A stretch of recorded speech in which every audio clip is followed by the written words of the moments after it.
Yo, how's it going everybody? Logan Turner here, and today I'm going to be hitting you with my photography goals for 2025. 2024 has come and gone, and I'm sure that we've all hit our personal and financial goals with literally no struggles at all. I think it'd be a great time to look forward to 2025 and start to plan out some photography goals. This year I really want to hit the ground running with this channel and with my photography in general. So let's just pull out a list that I made on my phone here and get into some of the things that I want to accomplish for this coming year. Photography goal number one this year is going to simply be just shoot more medium format. I've gotten a bit more comfortable with medium format as a medium these past couple of months. I've been taking my Yashica D out and shooting a lot more with it, whether it be around town or for various trips that I've taken this past year. And I'm really starting to fall in love with the format. I think that the higher quality and resolution of medium format just lends well to some of the subjects that I want to shoot. I think I just love the contrast and colors and depth that you can get on medium format. And I know that it can be quite expensive, but hopefully this year I kind of just put myself into more advantageous positions to take medium format pictures. For 2025, expect more medium format photos from me going forward. So for goal number two, I would just like to shoot different film stocks in both 35mm and 120. For the longest time, and you can see in these photos here, I kind of stuck with stocks that are a bit more forgiving. So a lot of black and white on HP5, T-Max, things like that. And a lot of my colored stuff I did on more cheaper Kodak stocks, so like Kodak Gold, Ultramax, or Color Plus. I really just wanted things that were a bit more forgiving as I kind of got used to really learning about film photography and learning how unforgiving it can be at times. So I actually recently ordered some Cinestill 800T in both 35mm and 120. I'm looking forward to shooting that. I also ordered some Lomo Purple as a more experimental film stock, and I also ordered some red scale. So really this year it's going to be mixing up film stocks, trying new things, finding out things that I like in a more experimental way. So yeah, be on the lookout for that. Shooting more film stocks in 2025. Alright, so this kind of goes back to my digital days, and what I would like to do going forward in 2025 when it comes to shooting film is I would like to start shooting more portraits and more brand work on film. I used to be a big portrait photographer. A lot of what I did digitally whereas portrait work for people. What I would like to do is kind of take my portrait work and incorporate more film into it. And also a lot of my portrait work, I tried to emulate film in my edits anyway, so I think it really just makes sense. Something else that I used to do a lot of too was brand work, and a lot of that was lifestyle based.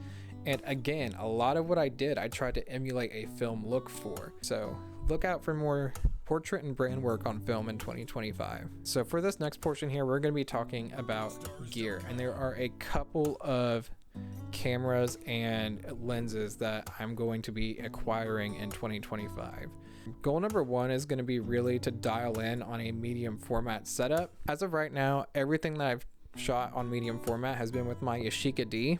There just seems to be something lacking with the Yashica, and I feel like I could be getting a bit more out of my medium format photography. Kind of had a string of bad luck when it comes to medium format.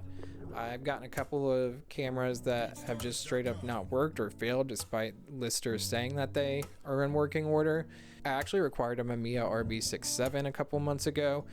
The body itself seems to be in working order, but it has stuck shutter blades, which seems to be an issue with a lot of the Mamiya lenses, but as of right now, I cannot find a Mamiya repair person to actually fix this problem. I'm going to be acquiring a new lens for that system so I can start using it in a more studio environment. I've also looked into the Pentax system as well as maybe having it as a semi-travel, semi-studio setup.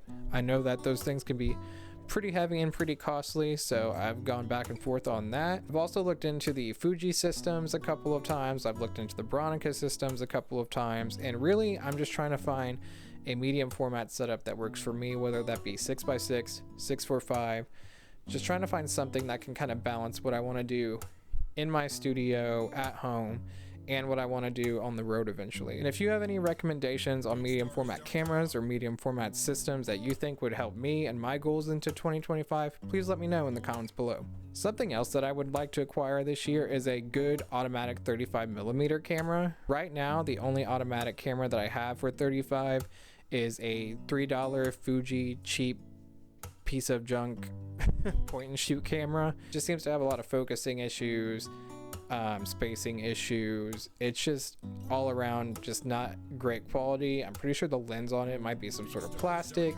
It's just not really hitting where I need to hit when it comes to automatic 35mm.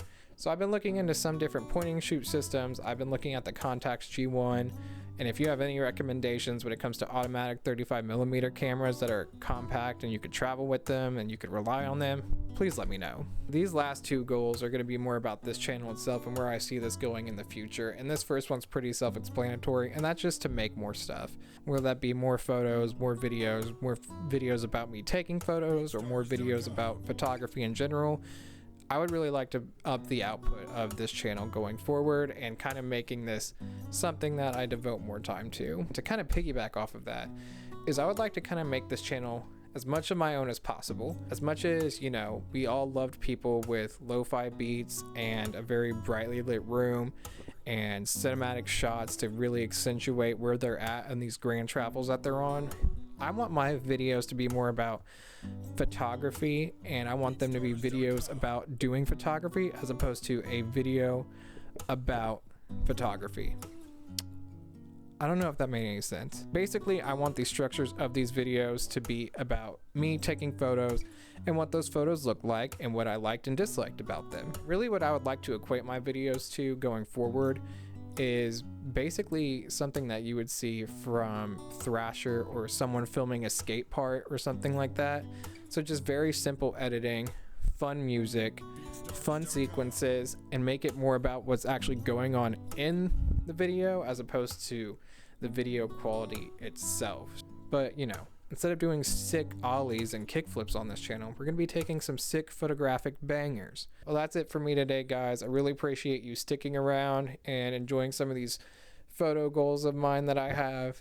If you have any recommendations on gear or goals that you have in 2025, please let me know in the comments below, and I will see you soon.